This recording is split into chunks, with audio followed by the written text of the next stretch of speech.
Hey guys, today we'll be showing you how to wrap your car entirely in Christmas lights.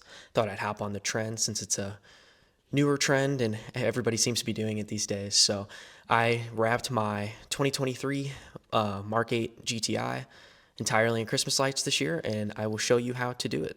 With that being said, I ended up using about 400 feet of light, and I think it was about 1,500 bulbs this year.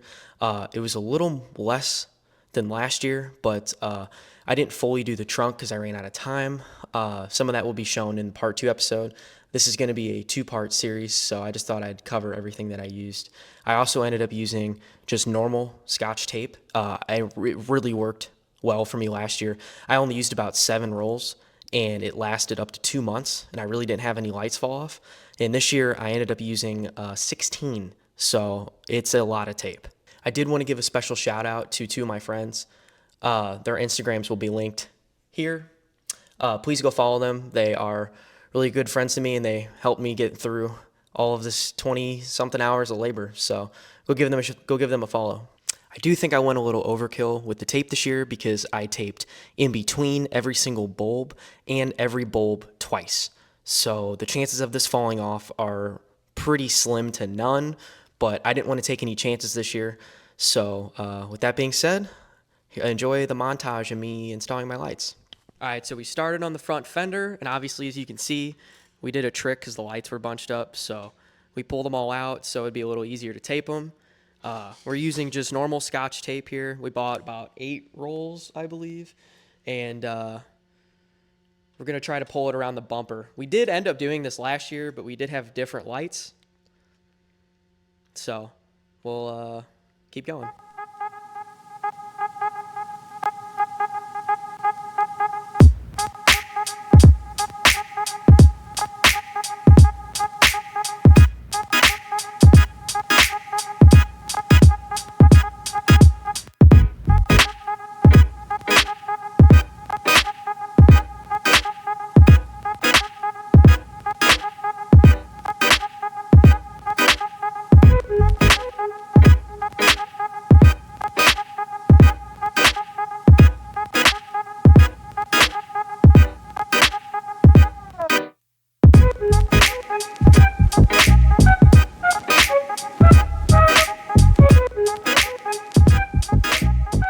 Guys, so we got the rest of the front bumper done, and I know it doesn't look the best right now, and there's some stuff hanging off the bottom there, but it's just temporary. I'm going to go back through and retape every single bulb, and in between every single bulb.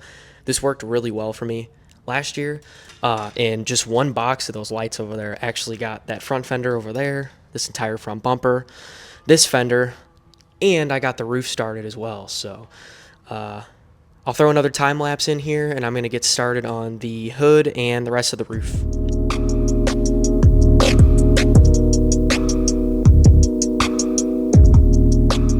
So guys, as you could tell from that last time lapse, I got everything started on the hood, and I left myself a little room there just in case you guys do have to open up your hood for some crazy reason. But as you can see, I got that next strand started on the hood, and I have all of the lights pointing down.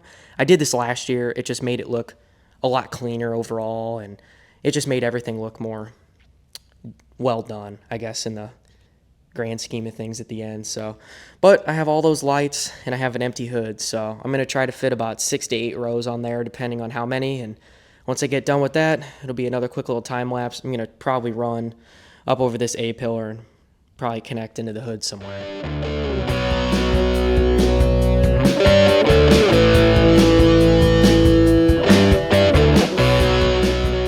As you guys can see, the hood is going to take a little longer than that little time-lapse video, so the hood will be done in now. All right, we are back. So, like I said, there's the hood completely done. That is only 2 strands of the 8 boxes that I said earlier. So I have both fenders, the hood, and a chunk of the roof actually started, and it already looks great. It's already nighttime here because winter, it's bringing things dark sooner. So, but I'm going to get started on the next section. Alright guys, so I'm testing the lights real quick just while it got dark, and I completed the next section. So now I have the hood, the fender. That next section was the front passenger side door. Basically, it was a little difficult doing it. Obviously you want to start in the bottom corner and end in the bottom corner so you can actually still have a usable door. And I will edit a little clip in showing how I did that. Okay, so this is originally where I started the lights going around the fender, and I taped that down pretty well, and I ended up just hooking up that third plug into the back, and then I started going around the door, and you go around and you make it look really pretty, and you start in the same corner and end in the same corner. So, and I did that here, and obviously you can open up your door with that.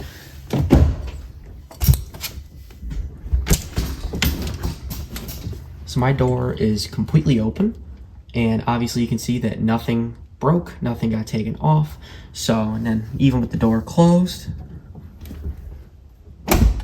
it still works great.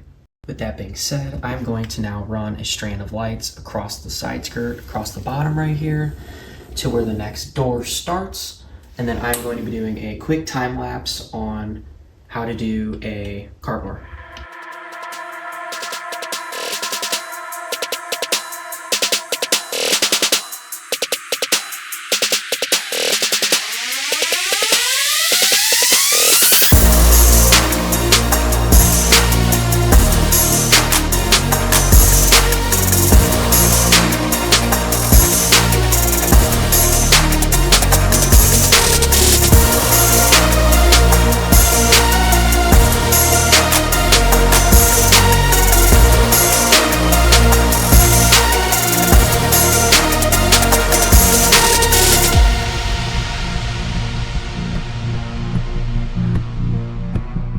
Alright, now that that time lapse is over, we have both of the passenger side doors done. And like I said, I was going to show you how to make sure that loop gets around the door. So I ran the sequence of lights across the bottom here, across the entire way. I did that off camera because it was a lot easier. But both of my doors do work. The rear door opens, and the front door opens, as you saw earlier. So this is going to be the end of part 1. I ran out of time tonight, but I'm going to pick it up in the next couple days and make a part 2 episode. It'll be a lot easier. I want to show as much of the time lapse as I can. So I will see you all in the next video.